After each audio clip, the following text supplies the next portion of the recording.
এইখানে আওয়ামী লীগ এসে রাজনীতি করবে না করবে না, একটা ভালো আওয়ামী লীগ হবে, একটা খারাপ আওয়ামী লীগ হবে, একটা তৃণমূল আওয়ামী লীগ হবে, শেখ পরিবারের বাদ দিয়ে আওয়ামী লীগ হবে, সেগুলি কিন্তু আপনার দায়িত্ব না। আমি আবার বলি, জেনারেল ওয়াকারুজ্জামান, এগুলো আপনার দায়িত্ব না। আপনি যেই দায়িত্ব আপনার না, এই দায়িত্ব আপনি নিয়েন না। আর প্রফেসর মোহাম্মদ ইউনূস, আপনারে বলি যে আপনি একটু ঠিক করেন। এই যে ধরেন সবগুলির মধ্যে, আমরা সবগুলি কথার মধ্যেই এক ধরনের, আমি এটা কি বলবো, আপনি মুরব্বী মানুষ, তারপর আমি একটু বলি যে একটু একটু একটু একটু যেন একটু যেন একটু যেন চালাকি হয়, এই চালাকিটা করেন না। এবং আপনি আপনার জায়গায়, আপনি এটার মধ্যে এটা আপনি ঠিক থাকেন, আপনার আপনার আপনার আপনার এটার মধ্যে এটা ঠিক থাকতে হবে। ফিরা গিয়ে আবার একটু বিএনপির কথা বলি। বিএনপির স্থায়ী কমিটির সদস্য জনাব মির্জা আব্বাস, আপনি যে বলছেন ওদের হাতের, ওদের কলমের কোনো সংস্কার আমরা সহজে মেনে নেব না, সংস্কার যদি করেন আমরা কারেকশন করব। কারণ কি? সংস্কার মানবেন না কেন? আপনারা যদি সংস্কার না মানবেন, আপনার একটা কথা মনে করাই দিই, আপনাগো আন্দোলনের মধ্যে কিন্তু শেখ হাসিনা রেজিমের পতন হয় নাই। আপনাদের স্টেক কতটা আছে সেটা ভাইবা কথা বলে।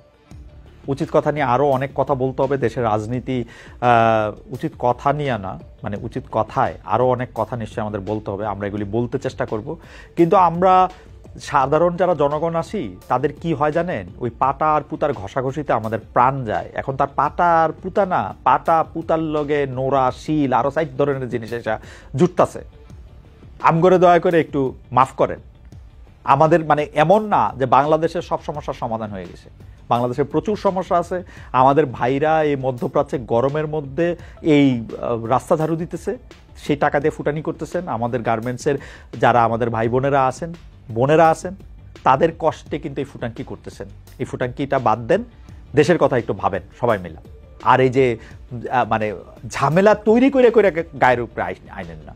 শেষ করি, আওয়ামী লীগের নিষিদ্ধের দাবি নিয়ে এখন পক্ষে বিপক্ষে সারা দেশ। প্রধান উপদেষ্টা ডক্টর মোহাম্মদ ইউনূস বলছেন, অন্তর্বর্তীকালীন সরকারের আওয়ামী লীগকে নিষিদ্ধ করার কোনো পরিকল্পনা নেই। তার দলের যেসব নেতার বিরুদ্ধে হত্যা ও মানবতা বিরোধী অপরাধ সহ অন্যান্য অপরাধের অভিযোগ রয়েছে, তাদের বাংলাদেশের আদালতে বিচার করা হবে। বৃহস্পতিবার 20 মার্চ 2025 ঢাকায় ইন্টারন্যাশনাল ক্রাইসিস গ্রুপের প্রতিনিধি দলের সঙ্গে বৈঠকে একথা বলেছেন প্রধান উপদেষ্টা। এই যে উনি এই বক্তব্য দিয়েছেন, এইটা কিন্তু একটা ইন্টারেস্টিং, তাই না?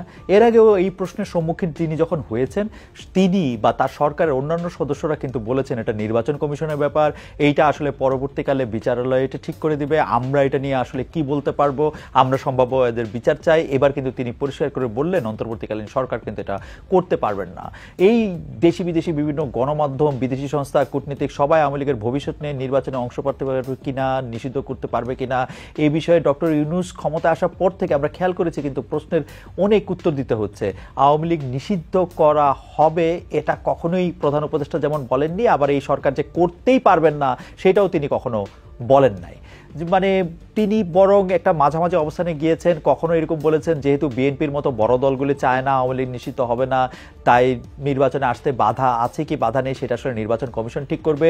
কিন্তু এটার মধ্যে গোল বাঁধল তখন যখন হাসনাত আব্দুল্লাহ, এই জাতীয় নাগরিক পার্টির একজন গুরুত্বপূর্ণ নেতা, তিনি বললেন ডক্টর ইউনূস আওয়ামী লীগ, ডক্টর ইউনূস আমি একটু সুন্দর করে পড়ি না, হাসনাত আব্দুল্লাহ কিরকম করে বলছেন, ডক্টর ইউনূস আওয়ামী লীগ 5ই আগস্টে নিষিদ্ধ হয়ে গেছে। উত্তরপাড়া ও ভারতের প্রেসক্রিপশনে আওয়ামী লীগের চ্যাপ্টার ওপেন করার চেষ্টা করে আর কোনো লাভ নেই। উত্তরপাড়া আর ভারতের প্রেসক্রিপশন, এই উত্তরপাড়া আর ভারতের প্রেসক্রিপশনটা তো আমরা আসলে, ভারত এরকম বলতেছে নতুন নির্বাচনী দল আসলে তাদের সাথে কথা বলবে, তাদের সাথে সম্পর্ক স্বাভাবিক হবে। আর উত্তরপাড়ার প্রেসক্রিপশন নিয়ে এই যে ওই ডক্টর মোহাম্মদ ইউনূসকে উদ্দেশ্য করে তিনি যেটা বলছিলেন, তার মানে হাসনাত আব্দুল্লাহ যেটা বলছিলেন, সে হাসনাত আব্দুল্লাহ ওই পোস্টটা দেওয়ার 1 ঘন্টা পরই বড় আরেকটা পোস্ট দেন। সেখানে তিনি অভিযোগ করেন আওয়ামী লীগের প্রত্যাবর্তনে সেনাবাহিনী থেকে সহযোগিতা করা হচ্ছে।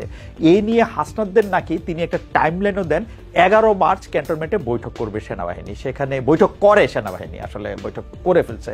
মানে 11 মার্চের ঘটনাটা আমরা একটা 20 মার্চ এটার একটা ফেসবুকে একটা পোস্ট দেখছি যেখানে হাসনাত আব্দুল্লাহ বলছেন যে সেখানে আওয়ামী লীগ ছোট আওয়ামী লীগকে একটা শুদ্ধ বা একটা ভালো আওয়ামী লীগকে বাছাই করা হচ্ছে। সব মিলিয়ে অনেকগুলি বিরোধী দলের কথা বলা হচ্ছে সংসদ নির্বাচনে, সেটা মেনে নেওয়ার জন্য প্রস্তাব দেওয়া হচ্ছে। আসন কয়টা হবে না পাবে না পাবে সেটা নিয়ে কথা বলছে। তাহলে কি একটা সাজানো ছক করা নির্বাচন হতে চলতেছে? হাসনাত আব্দুল্লাহ যেহেতু বলতেছেন তাই তা নিয়ে আরো ব্যাখ্যা দেওয়া উচিত।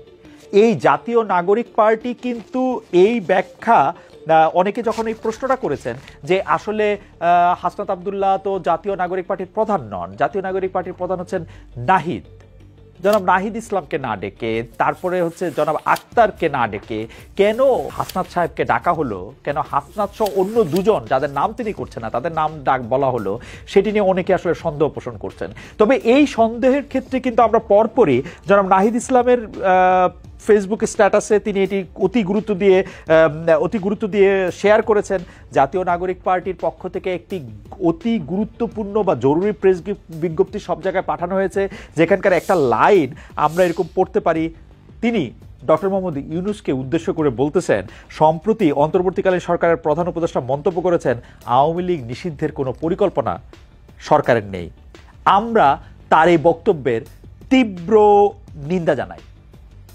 বক্তব্যের তীব্র নিন্দা জানাচ্ছেন নাহিদ ইসলামের দল ডক্টর মোহাম্মদ ইউনূসের বক্তব্যের। এইটার মধ্যেই আসলে আবার উত্তরপাড়া প্রসঙ্গে আসি। উত্তরপাড়াতে ক্যান্টনমেন্টে ডেকে জেনারেল ওয়াকারুজ্জামান নাকি তাদেরকে বলতেছেন, ওই যে আপনারা কয়টা আসন নেবেন, আওয়ামী লীগকে আসবে, আওয়ামী লীগ শেখ পরিবার বাদ দিয়ে অনেকটা ভালো পরিবার হয়ে আসবে, ভালো একটা রাজনৈতিক দল হয়ে আসবে, সেইটার ক্ষেত্রে আপনারা কেন মানা করতেছেন, আপনাদের অভিজ্ঞতা নাই, ইত্যাদি ইত্যাদি ইত্যাদি। এটা কি সত্যি বিশ্বাস্য? জেনারেল ওয়াকার, আপনার কিন্তু এটা ব্যাখ্যা দিতে হবে।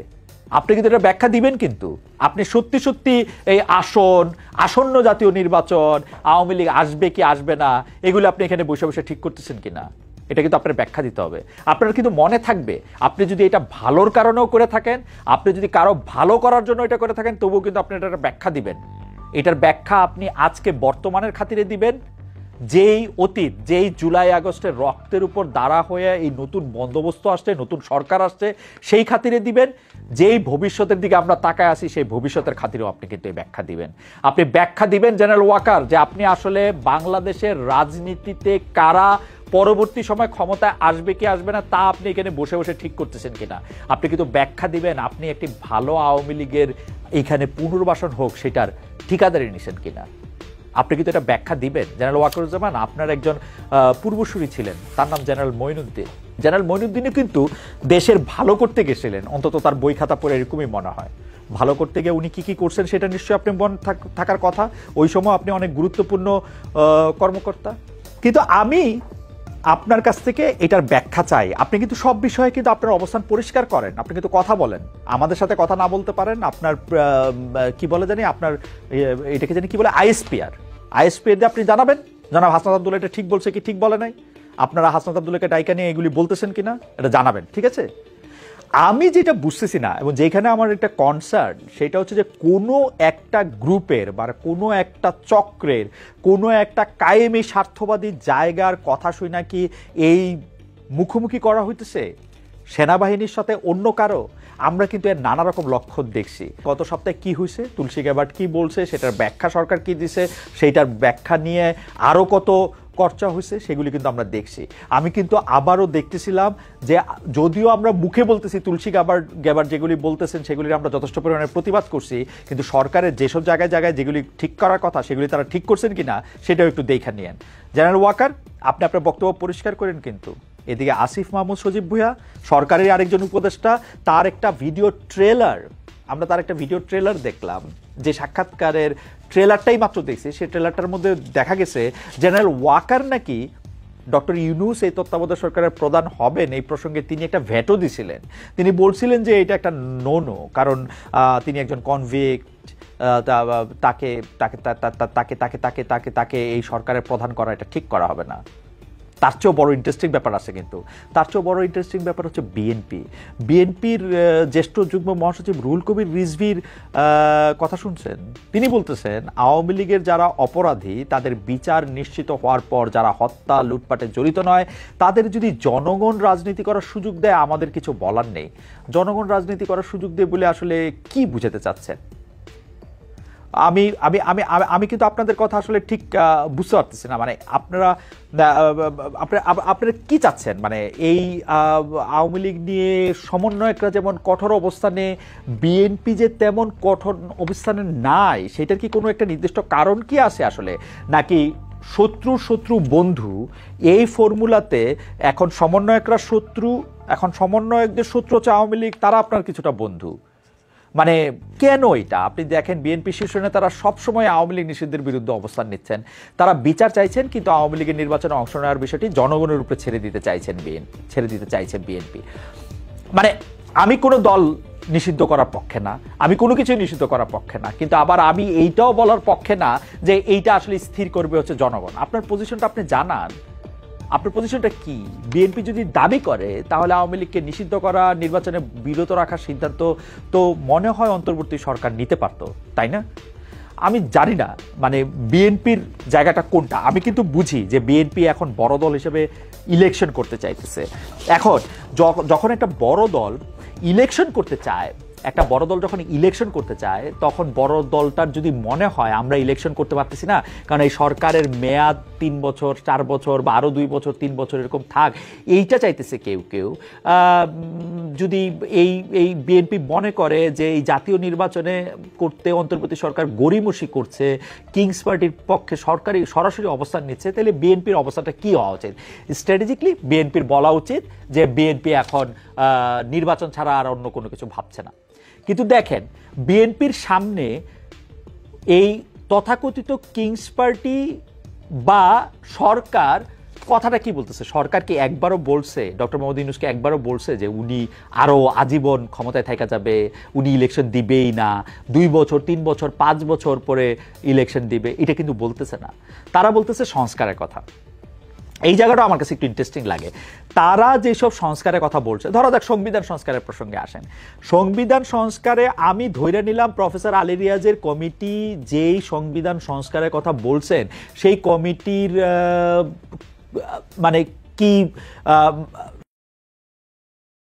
মানে কি সোজা কথা বলতে যে তাদের সেই যোগ্যতা আছে কিনা, তারা সেই অভিজ্ঞতা আছে কিনা, তাদের সেই লয়ালিটি এটা আছে কিনা, এটা নিয়ে আপনারা প্রশ্ন তুলতে পারেন। কিন্তু তারা কি এই সংস্কারের মধ্যে এমন কোন সংস্কারের প্রস্তাব আপনাদের কাছে করেছেন যে এটা আসলে আপনারা মানতেই পারবেন না? তাহলে আপনারা বলে দেন যে হ্যাঁ আমরা এই সংস্কার মানতে রাজি আছি। ডক্টর ইউনূস এটা আহ্বান করেছেন, আপনারা প্রকাশ্যে বলে দেন এই সংস্কার মানতে আপনাদের অসুবিধা কি? অসুবিধা যে আপনাদের আসে সেটা কিন্তু আপনাদের নেতাদের কথা এটা বোঝা যায়। মির্জা আব্বাস কিন্তু কোথাও একটা বলছেন যে আপনি আসলে মানে কোনো সংস্কার আপনারা মানেন না, এবং সংস্কার মানলেও, সংস্কার যদি করাও হয়, আপনারা ক্ষমতা গেলে সেই সংস্কার বাদ দিয়ে দিবেন। কেন? এই সংস্কারটা যদি এই কারণে করতে তারা বলেন যে আপনি ক্ষমতার একটা ভারসাম্য আনবেন, তা আনেন ক্ষমতার মধ্যে ভারসাম্য আনতে অসুবিধা কি? ক্ষমতার মধ্যে ভারসাম্য আনার জন্য যে সংস্কার, সেই সংস্কার মেনে নিতে অসুবিধাটা কোথায়? এটা একটা কুইজ না? অন্যদিকে আবার দেখেন, এই যে মুখে যাই বলা হোক, এই যে ধরেন জাতীয় নাগরিক পার্টি কি কথা বলে এই মূল ইলেকশনটা পিছাইতে চেষ্টা করতেছেন? তারা বলতেছেন যে আসলে ইলেকশনটা করার মতো পুলিশ বাহিনী কি সরাসরি এই অবস্থানে আছেন? তারা বলতে চেষ্টা করতেছেন যে এটার মধ্যে কি সবার নিরাপত্তা দেওয়া সম্ভব হবে? তার আগে কি আসলে গণপরিষদ নির্বাচন করে নিতে হবে? বা এই নির্বাচন কমিশনের সার্চ কমিটি তো হয়েছিল শেখ হাসিনার আইন মেনে, তো শেখ হাসিনা আইন মেনে সার্চ কমিটি হয়েছে, তো কি হয়েছে? নির্বাচন কমিশনটা শেখ হাসিনা যে আইন করে গেছে, সেই আইনে নির্বাচন কমিশন করে গেলে কি নির্বাচন কমিশনের মাধ্যমে ইলেকশন ম্যানিপুলেশন করা সম্ভব?